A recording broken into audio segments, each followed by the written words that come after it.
Baik, kembali bersama kami di dalam rancangan Rampai Pagi. Segmen Brusert untuk edisinya pada hari ini memperkatakan mengenai dengan satu topik yang cukup menarik juga dan jarang dibincangkan ramai.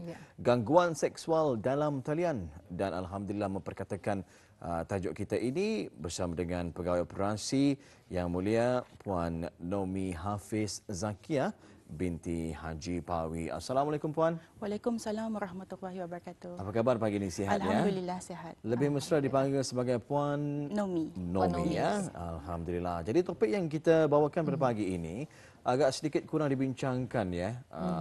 Kerana ramai yang merasakan malu ya. Di samping itu juga ramai yang merasa sedikit terancam ya.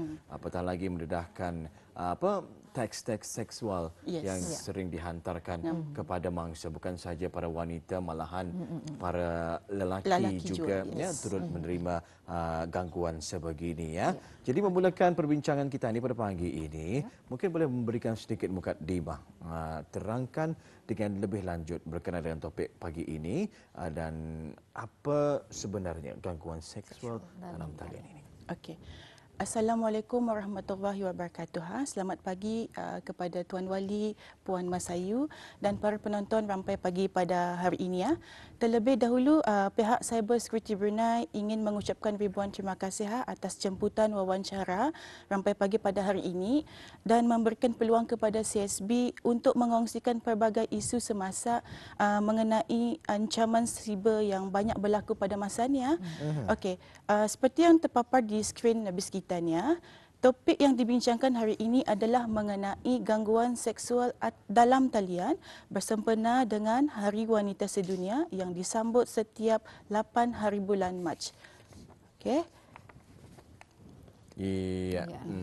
Jadi itulah ya gangguan seksual dalam talian ya. Ya Puan. Saya juga ingin mengetahui ya, apa maksud Puan dengan gangguan seksual di sini? Ada contoh-contohnya juga? Okey. Secara umumnya terdapat beberapa jenis gangguan seksual tuas. Antaranya adalah gangguan seksual secara fizikal. Yang perbuatan yang dilakukan secara fizikal seperti menyentuh, menepuk, mencubit, memegang, memeluk ataupun meraba. Okey. Yang kedua, gangguan seksual secara lisan. Fizikal sudah mesti ada lisan, iaitu percakapan. Gangguan menggunakan bahasa yang kurang sopan seperti yang berbau seksual, sama ada dalam perbualan, gurau senda atau dalam memberi komen maupun pujian yang bersifat lucah. Okey, yang ketiga, gangguan seksual secara isyarat. Artinya banyak bahar. Perbuatan berbentuk isyarat yang berunsurkan seksual seperti melalui jelingan, renungan, pandangan, termasuklah membuat isyarat tangan atau menggunakan bahasa isyarat yang menunjukkan pelakuan seks. Okey, banyak ni sebenarnya sudah fizikal, lisan, isyarat. Lepas itu ada juga gangguan seksual secara visual. Secara visual maksudnya macam mana tu Puan? Kadang-kadang melalui tulisan, objek, video, atau bahan bacaan yang berunsur seksual itu pun kira kena panggil visual juga. Gambar je tu? Gambar ya juga Tuan, Puan.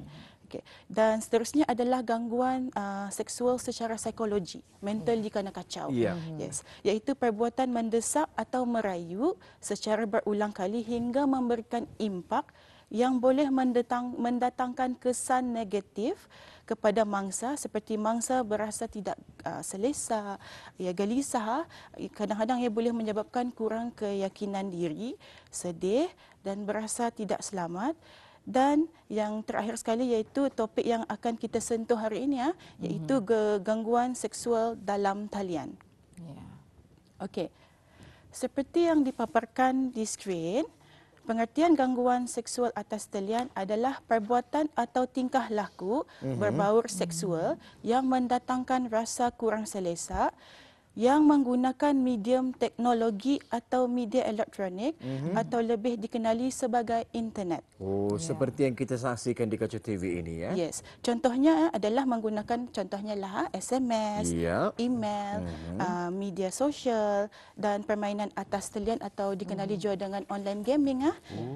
Gangguan seperti ini juga sering dialami oleh ramai wanita dalam permainan atas talian. Artinya normally yang kanak tu attack ni is melalui online gaming. Yes. Baik ya, rupa-rupanya di dalam permainan games Ya. menerusi Boleh. dunia maya ini Yes. ada juga pelaku-pelaku yang cuba untuk membuat serangan seksual kepada para wanita yang Yes. memainkan permainan tersebut Ya, ya. betul, betul. Baik. Jadi bersempena dengan Hari Wanita Sedunia, mungkin boleh berkongsi kepada kita jika ada statistik ataupun jumlah wanita yang menjadi bangsa gangguan seksual Atas dalam talian ini.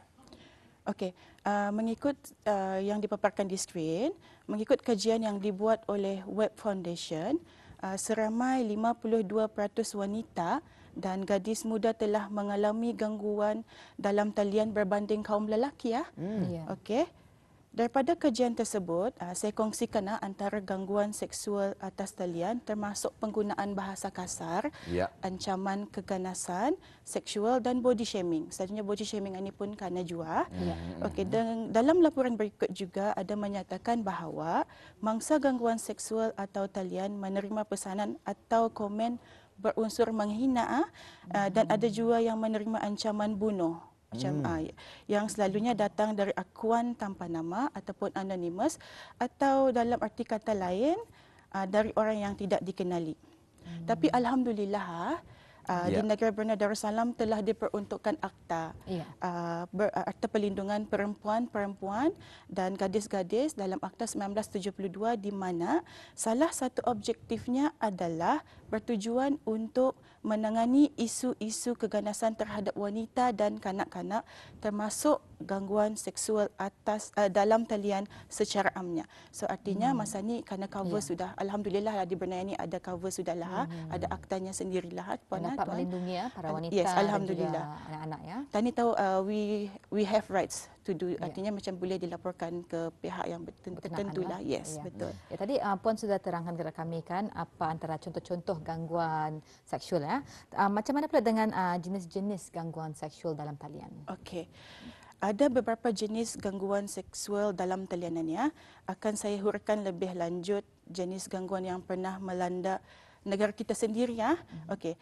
Seperti yang terpapar di skrin bis kita, pertama sekali adalah bully seksual, di mana seseorang yang menjadi sasaran dan dikecualikan secara sistematik dari kumpulan atau komuniti dengan penggunaan kandungan seksual yang mengaibkan, menyedihkan atau mendiskriminasikan mereka juga. Okey, yang kedua adalah seksualisasi yang mengganggu. Contohnya adalah seseorang yang menerima permintaan, komen dan kandungan berunsur seksual yang mengganggu. Okey, skrin yang seterusnya adalah perkongsian gambar dan video intim tanpa persetujuan. Sebenarnya ini banyaklah, bukan saja kaum wanita tapi kaum lelaki juga. Ya. Itu adalah gambar atau video seksual yang seseorang yang diambil tanpa persetujuan atau dikongsi juga tanpa persetujuan seseorang itu juga. Okey. Seperti yang kita saksikan di kajian televisyen ini ya. Yes. Seseorang menghantarkan video. Ya. Selalunya video-video jenis seperti yang agak sedikit privacy lah Yes, ya. betul. Ya. Mencuci kereta tetapi tidak menggunakan baju di Betul, halaman rumah. betul. Kemudian Kadang-kadang, yes. disebarluaskan. Yes. Jadi mangsa merasa sedikit malu ya, Betul. dan tidak selamat dan tidak selesa dengan Betul. perbuatan sebegini Betul. ya. Pasti ada tindakan-tindakan dan apa yang boleh mereka lakukan nanti. Yes, InsyaAllah kita betul. akan cuba untuk mengetahui lebih lanjut nanti ya. Okey, tapi sebenarnya ada lagi yang banyak juga eksploitasi ataupun paksaan dan ancaman. Ya. Saya tambah lagi sedikit lah. Ya, boleh. Seseorang yang menerima ancaman seksual ini dipaksa untuk mengambil bahagian dalam tingkah laku seksual dalam talian atau digertak sahaja kerana ugut dengan kandungan seksual tu. Contohnya kadang-kadang sudah diminta video tu kena minta lagi duit supaya indah kena sebarkan. Ya. Normally macam itu pulang selalunya. Kira macam blackmail lah ni ya. Boleh kadang-kadang Peras ugut. betul gangguan dalam talian tapi at the same time ia kena blackmail juga. Kadang-kadang bukan saja wanita tapi kaum lelaki juga kena. Yes. Jadi banyak antara macam ciri-cirinya dan juga jenis-jenis gangguan Betul. seksual ni ya Puan. Jadi selalunya apa kan tu kesan-kesannya kepada mangsa gangguan seksual dalam talian ni? Okey. dikongsikan di dalam skrin ini, dikongsikan seperti yang tertera di kaca skrin, dikongsikan kesan-kesan mangsa gangguan seksual dalam talian adalah seperti berikut. Ia boleh menyebabkan kegelisahan seperti anxiety, kemurungan atau depression. Ia boleh rasa malu juga, rasa marah, dan ia boleh membuatkan mangsa hilang keyakinan terhadap diri sendiri dan menyebabkan mangsa lebih suka untuk menyendiri. Kadang-kadang maklumat yang kena bagi ni boleh kena pakai oleh si pengganggu. Dia make use of it. So dan jika berlaku gangguan yang berterusan, berkemungkinan boleh mendorong mangsa berniat untuk membunuh diri kerana tidak sanggup lagi menjadi mangsa gangguan seksual dalam talian. Itu yang bahayanya lah. Boleh kalau di Brunei barangkali alhamdulillah masih belum ada kali, tapi it's happened di luar negeri banyak sudah. So that's why kami arise dan secara amnya Puan, Wali dan juga saya dan juga ramai orang yang suka gemar melayari internet. Jadi macam mana caranya kami akan menjaga diri sebagai pengguna internet daripada menjadi mangsa-mangsa gangguan seksual dalam talian? Sebagai pengguna internet even saya sendiri maka kita harus mengikuti etika keselamatan seperti yang dipaparkan di skrin juga. Mesti you have to tutup ataupun cover kamera web atau webcam dengan plaster atau penutup khas ataupun tutup apabila tidak digunakan. Tetap macam ini untuk laptop ni sama juga handphone. Masa ni mudah selfie kan, betul. So kalau boleh kalau guna baru tadi pakai. Jangan sesekali berkongsi gambar peribadi yang tidak bersesuaian. Jangan berjumpa dengan orang yang tidak dikenali. Jangan kongsi maklumat peribadi anda dalam talian. Sekat atau blok orang yang mengganggu anda di atas talian. Contohnya kalau yang sekat atau blok ini, contohnya kalau yang anda kenal suspicious walaupun ia good looking ataupun handsome ke lawa kah, try to check dulu. Kalau dia punya profile picture. You have to profile picture tu lain. Kadang-kadang orang boleh kan. Kadang-kadang paparkan tu hanyalah gambar luaran saja. So kalau anda kenal, sekat atau block tu saja. Unfriend, unfollow. Last one is pastikan peranti ataupun your device itu ada selamat dan sentiasa dikemas kini. Mesti update selalu juga. Mesti selalu diupdate antivirus dan sebagainya. Jadi ini untuk mengelakkan daripada mungkin devices kita ni itu digodam ataupun dihack dan digunakan oleh orang yang berniat jahat Jadi apa saran ataupun nasihat puan sendirilah jika soal itu menjadi mangsa gangguan seksual dalam talian ini? Langkah-langkah keselamatan yang perlu diambil jika seseorang itu menjadi mangsa gangguan seksual atas talian seperti yang disarankan berpandukan kepada amalan terbaik ataupun best practices adalah seperti yang dipaparkan juga dalam skrin ini. Yang pertama, yang paling penting ialah jangan sesekali dibalas pesanan tersebut. Pasal apa? Kenapa? Ini boleh mendorong si pengganggu itu untuk menjadi lebih agresif. Kadang kalau makin penilaian, makin pulang tu. So ignore saja, jangan dibalas apa. Simpan tangkapan skrin ataupun screenshot sebagai bahan bukti. Mestinya, mesti. Kalau pihak polis misalnya minta bukti kan, so you have to screenshot bukti itu. Sekat ataupun block yang saya cakapkan tadi, si pengganggu dan laporkan profil dalam talian mereka kepada pihak berkuasa. Contohnya, jika ianya berlaku menggunakan platform Facebook ke Instagram. Contoh kalau Facebook, mangsa boleh melaporkan melalui butang Facebook Help Center. Lepas itu, you have to tapis mengikut audak, filter orang-orang yang tidak dikenali di media sosial. Kalau lepas ini, kalau yang dia kenal, jangan tahu unfriend, unfollow saja. Lepas itu, laporkan kepada ibu bapa. Jangan takut, laporkan kepada ibu bapa, penjaga. Kalau di sekolah, you go to your teachers. Ataupun boleh berhubung terus ke balai polis yang berhampiran dengan membawa bukti screenshot yang kita ambil tadi. Jangan dulu delete. So you have to mesti bawa evidence atau bukti itu ke balai polis, disertakan. Ya, itu dia ya. antara langkah-langkah yang perlu diambil lah sekiranya Auda menjadi bangsa gangguan seksual dalam talian ini ya. Banyak perkara yang perlu diambil kira, yang pastinya tinggal kepada kita ni saja lagi untuk tahu menilai ya akan suatu perkara tersebut sama ada baik ataupun tidak ya. Bagaimana orang ramai boleh menghubungi mungkin pihak Bruset sendiri jika ingin memerlukan bantuan ya. Okey. Berikut dikongsikan cara untuk melaporkan jika sekiranya terjadi apa saja jenis gangguan atau insiden berkaitan dengan jenayah siber, iaitu habis kita yang terpapar di skrin juga ada. Habis kita boleh menghubungi kami melalui email kepada reporting@bruset.org.bn. Kami ada hotline juga, talian hotline kami 2458 yang beroperasi selama 24 jam. Anytime you can call us, okay? Dan di talian 7170766 bagi pengguna WhatsApp. So kalau ada yang malu mengcall kami, jangan takut. Kami ada WhatsApp. WhatsApp saja kami 7170766. Dan untuk maklumat lebih lanjut, orang ramai boleh melayari laman web rasmi Cyber Security Brunei di www.csb.gov.bn, dan maklumat lebih lanjut mengenai gangguan seksual dalam talian boleh didapati di laman sesawang Secure Verify Connect di www.secureverifyconnect.info. Okey. Sebenarnya laman web tersebut ni yang secureverifyconnect.info ni adalah inisiatif dari pihak Bruset sebenarnya untuk publik yang bertujuan untuk meningkatkan kesedaran keselamatan internet dan keselamatan maklumat di kalangan masyarakat Brunei terutamanya lah. So lepas ni kalau you have ada masalah mengenai jenayah insiden, jangan takut. We try to help you guys. Call us saja. Okay?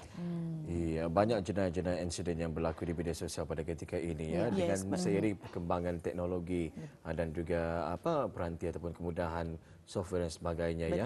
Saya lihat ada macam Photoshop ya, dimasukkan muka seseorang ke dalam gambar yang tidak sepatutnya dan sebagainya ya, dan ini kadang-kadang boleh menimbulkan rasa malu pada mangsa itu sendiri. Itu kalau tekanan macam itu, jangan takut. Tanya ada, you have right. Laporkan kepada polis. Ada tindakan yang akan dibuat nanti. Buat masa ini lagi banyak para pelajar yang menggunakan teknologi internet ya untuk belajar secara talian juga, virtual learning. Jadi untuk terakhir katalah, apa saranan Puan ataupun nasihat dari pihak Bruset dalam menangani isu jenayah cyber di negara Brunei Darussalam? Okey. Pihak Cyber Security Brunei ingin mengucapkan ingin mengingatkan orang ramai sentiasa berhati-hati dan berwaspada apabila melayari internet. Okey, sedikit tips keselamatan siber yang dapat dikongsikan adalah seperti memastikan menggunakan kata laluan yang selamat. Okay, password mesti. ABC 123 can be cracked only less than second, instantly. So jangan pakai. Tapi atau je Puan saya pernah dengar juga password ni kata laluan mesti diperbaharui setiap 3 bulan, 3 ke 6 bulan. 3 ke 6 bulan. Tapi kalau boleh, don't use your personal information. Jangan pakai personal information. Nombor IC, ke, tarikh lahir, selalunya macam itu. Kadang-kadang nombor pasport ke. Yes, betul. Saya bagi hint saja.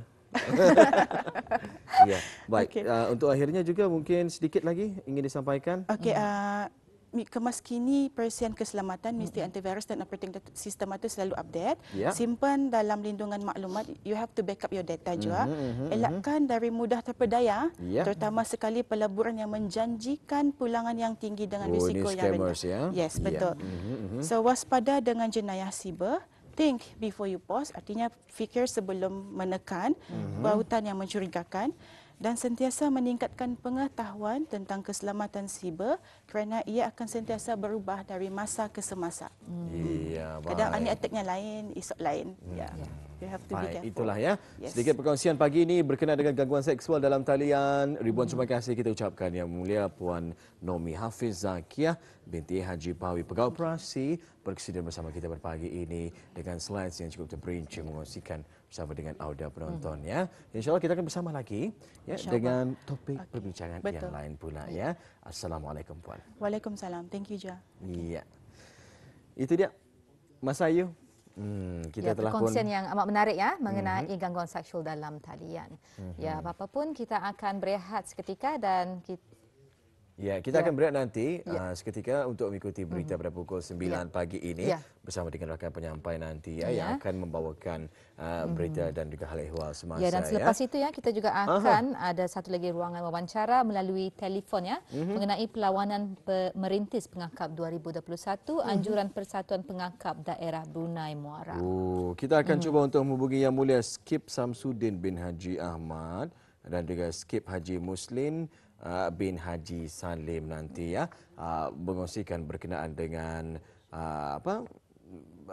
aktiviti yang akan dikendalikan ini nanti Dan terakhir satu ruangan wawancara nanti berkenaan dengan teknik memancing sotong. Itu yang Wali paling suka tu. Itu akan kita nanti cuba melihat sendirilah peralatan-peralatan yang akan dihadirkan ke Studio 4 Rampai pagi ini Jadi jangan ke mana-mana. Kita kembali selepas berita ini.